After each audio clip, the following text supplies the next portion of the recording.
Okay, welcome to this video, and in this video we're talking about how we could upload images when we're using Django REST framework. Well, if you're familiar with Django itself, the process is not so different because we use the same process as we're talking about uploading images with a normal Django. However, the difference is when it comes to how we actually implement it on the view layer, because we don't have here forms, we have serializer, and we use API views instead of normal Django views. So this will be a difference.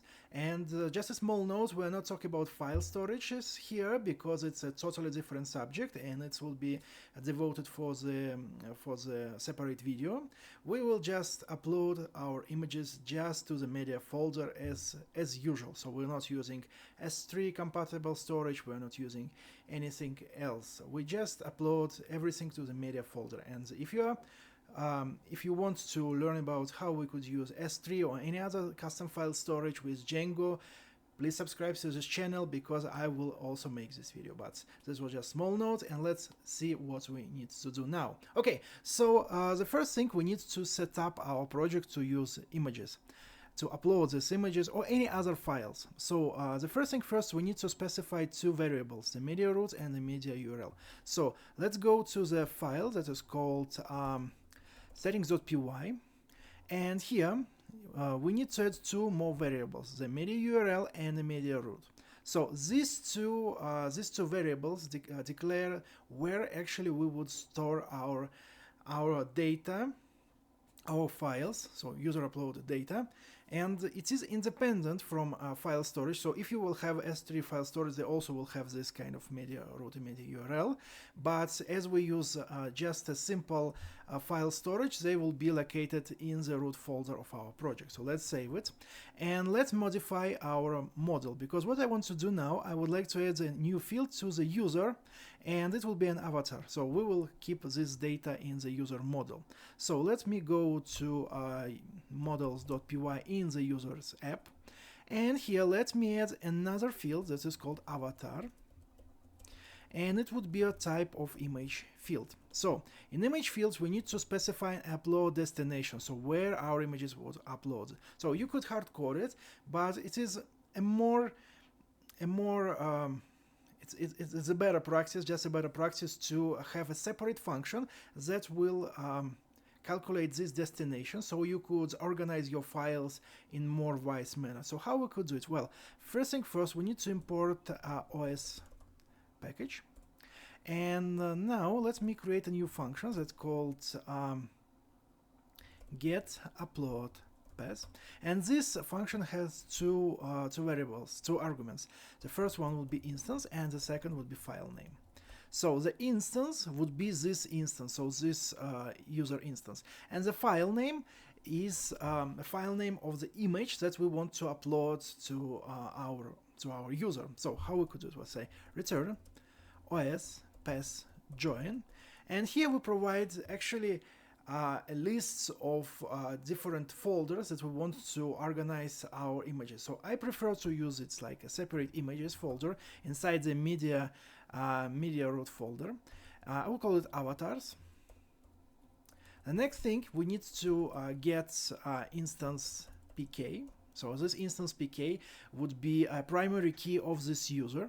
So we could organize all avatars of each and every user in a separate folder for this specific user.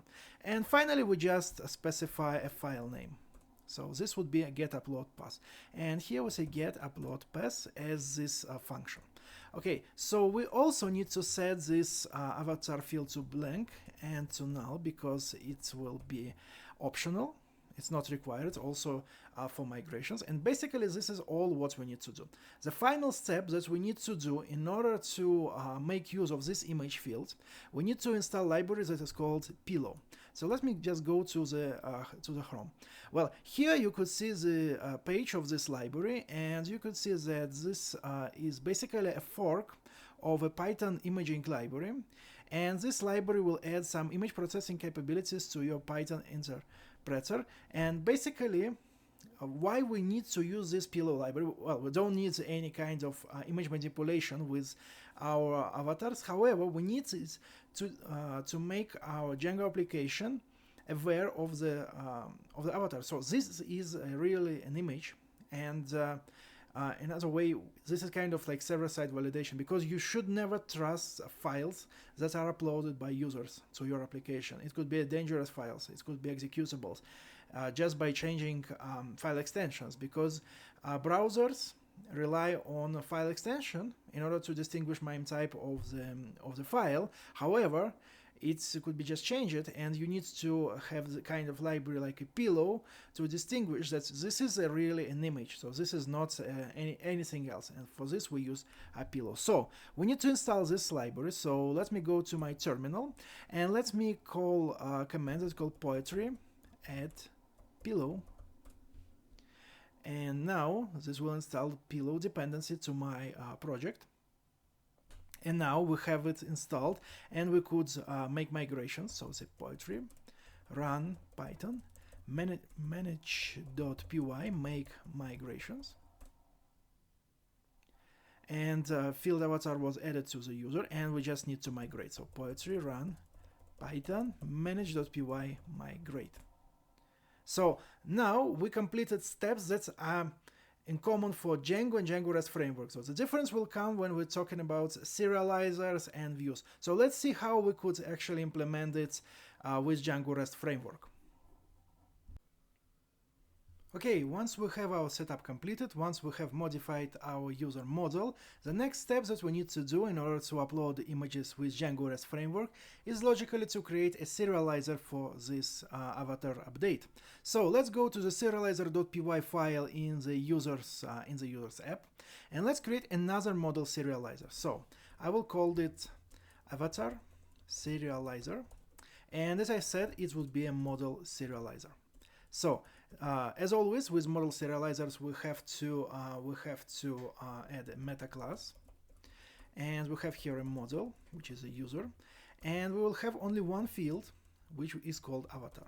So this will be only one field that we have in this serializer, because all what we need to do is just to modify this field. So we need to override an update method.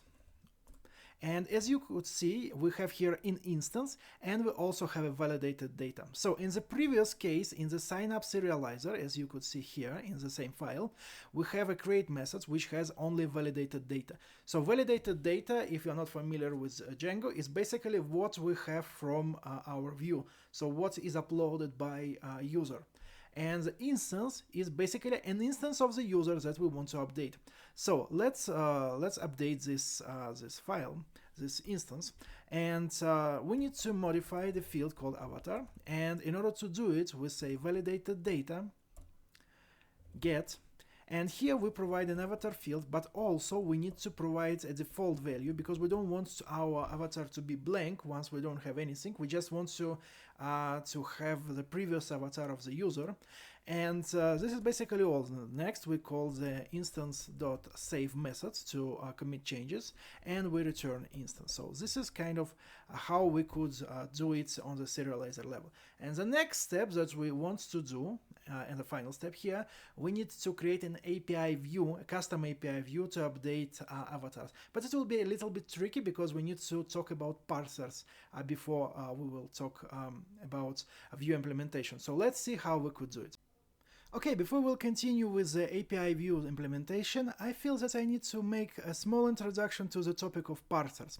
Well, if you're familiar with Django REST frameworks, this will be a small reminder to you. If you are completely new to this topic, this will be an introduction to you. As always, as a software developer, if you want to understand the new aspect of technology that you use, you should always start with the official documentation of this technology.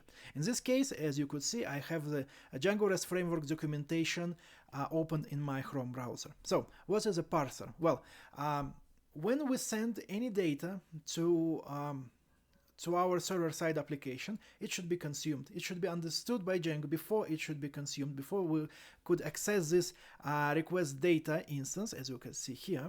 Before we could access it, we need to to understand what it is it file, is it form, is it JSON. So Django should convert it to something that should be understood by view. And for this reason we use parsers. So as you could see here in the API reference tab, we have a list of parsers that are provided by Django REST framework for us.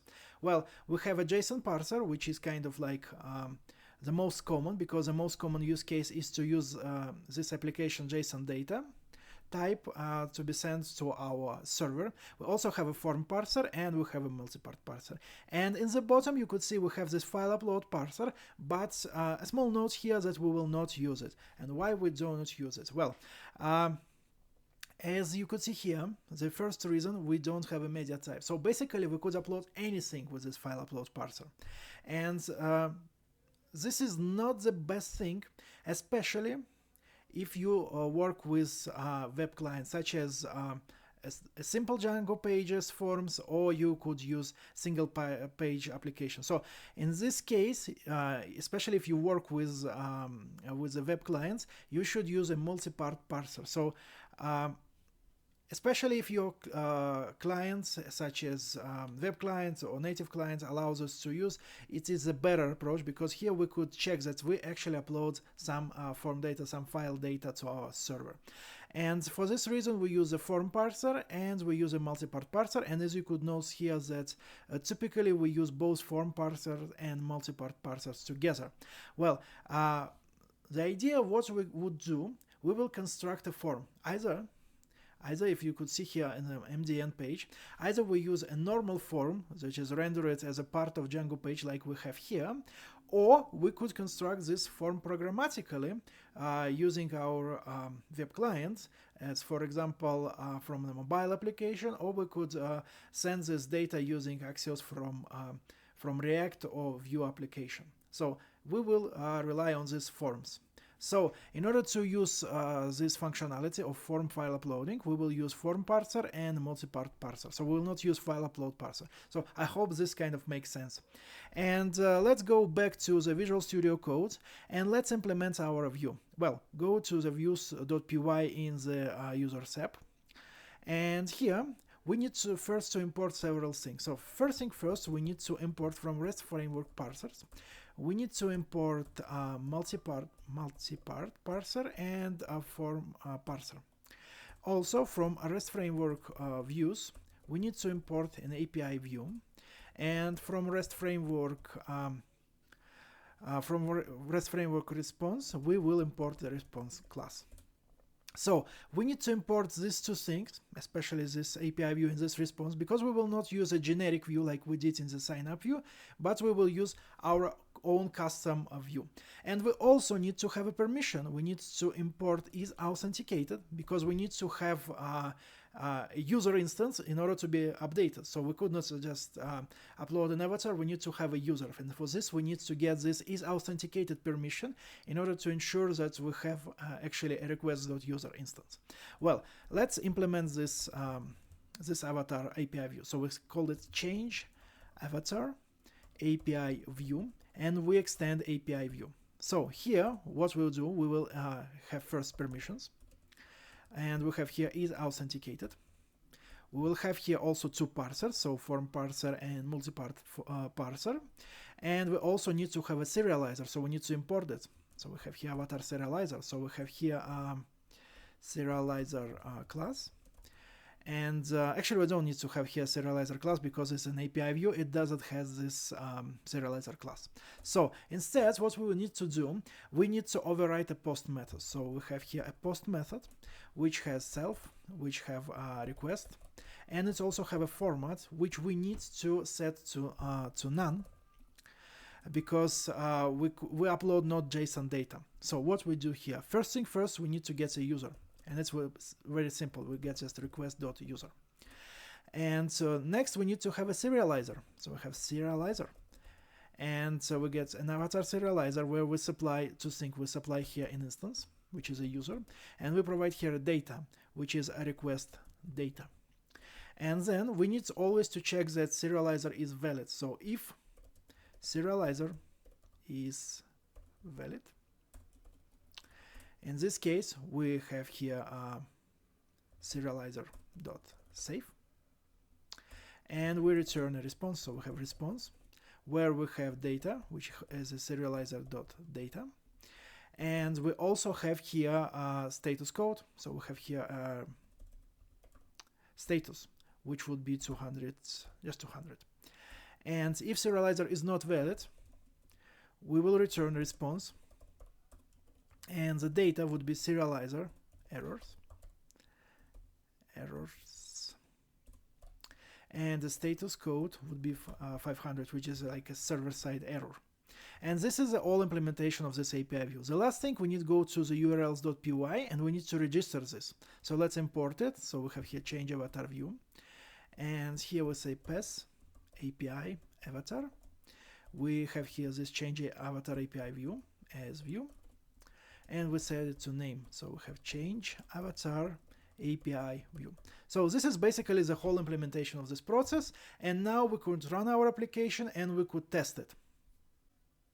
Okay, so once we have implemented all logic that is required to upload images with Django REST framework, let's actually test our implementation. So I have here my terminal opened, and let's run our development server by using poetry run python manage.py run server command. So this will start a development server on port localhost 8000, and let me go to the API client that I use. It's called Insomnia, and let's create a new user. Call this because it's Yuri, and let's sign up this user. So now we have this user. Let me log in with this user in order to obtain this authentication token. So remember that we need to have a mail as username, named as username, because we use obtain auth token function from Django REST framework. So now we have this token, and what I'd like to do, I would like to create a new HTTP request, and let's move it to the users folder, and it will be a post request, and it will be called localhost 8000 users API avatar. And let's rename it to avatar, change avatar. So what we need to do, first thing first, we need to specify body.